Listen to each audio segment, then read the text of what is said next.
Хүн амьдралынхаа явцад маш олон хүнтэй таардаг.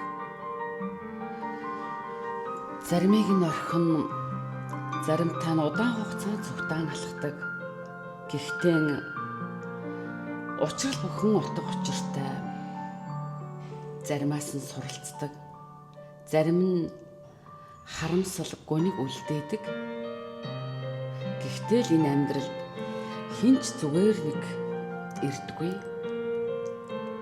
Зарим хүн хайр ямар байдгийг зааж өчхөд явдаг. Зарим нь хайргүйгээр яаж амьдрахыг ойлгуулдаг. Эцэст нь бид нар нэг л зүйлийг ойлгодог. Надад чамд хэн үлдсэн нь гол нь биш.